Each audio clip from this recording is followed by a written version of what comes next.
Welcome to the SEO.co Search Engine Optimization Podcast. Digital marketing essentials and next level tactics. From offsite and on-site optimization to persuasive selling and everything in between. You'll learn actionable tips on what it takes to outright and outrank your competition. Now, here's your host, Nate Need.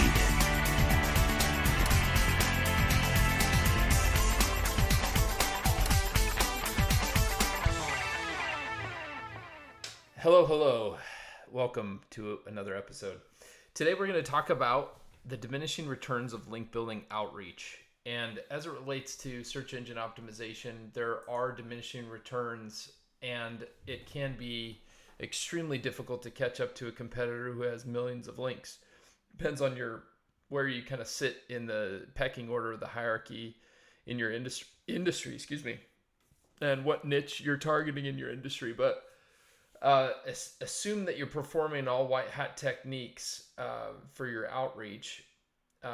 You will likely hit plateaus in your link building over time. And that's true for a couple of reasons. The first is that there are only, what's the best way to put it?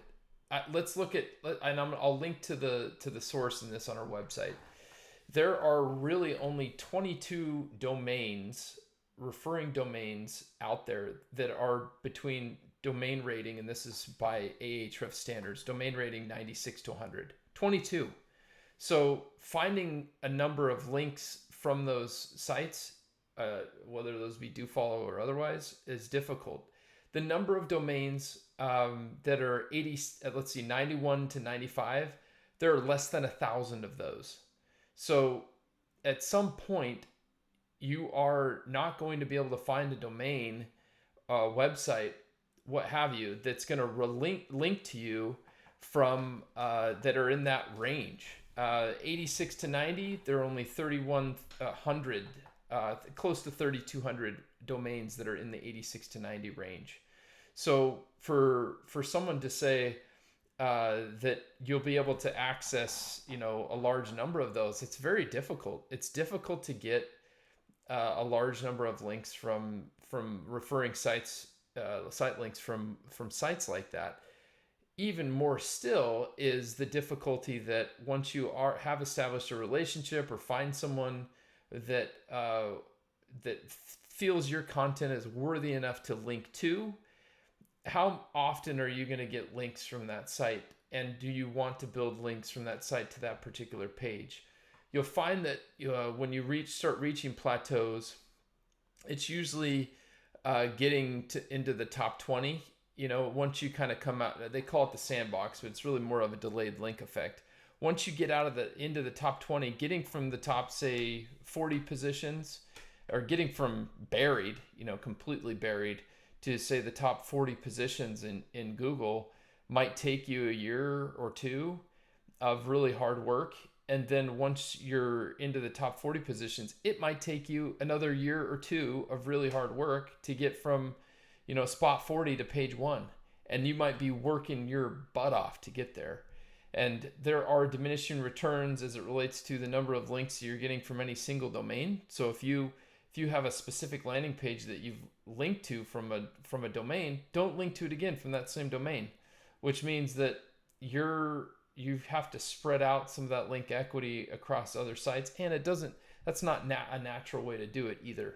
So you will experience diminishing returns. We had one client that came to us and worked with them to procure some link placement opportunities, and they claimed that they didn't do much for them. Well, the difference is that they saw a lot of quick gains by doing their own outreach, and were able to see those gains quickly, because it's easy to go from spot 150 to spot 40, position 40, but it's much more difficult to go from position 40 to position 1, or even from position 10 to position 1. And it's there's so many factors, and if you're dealing with higher domain authority sites, it's difficult to get there.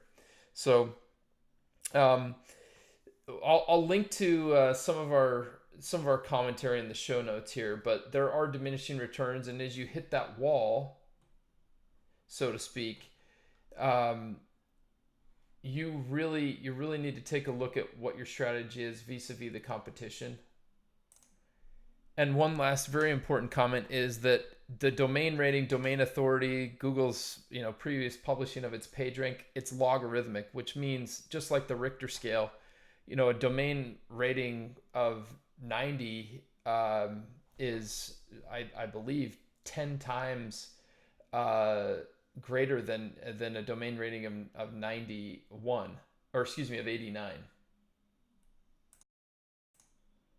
So that tells me if you're looking to break into the upper echelons of websites, the number of links and the scale that you need to get to that point is just, it's vast. It requires either a huge budget or something that goes viral. And it's extremely difficult to get to move the needle once you are trying to beat competitors who have very high authority and links. So that's my 2 cents on diminishing returns of link building. I'll link to this article in the show notes. Hope you enjoyed it. Thank you for joining us on the SEO.co podcast. We appreciate your time. Be sure to rate, review, and subscribe to the show, and visit SEO.co for more resources based on today's topic, as well as access to more podcast episodes to help you improve your site's long-term SEO success.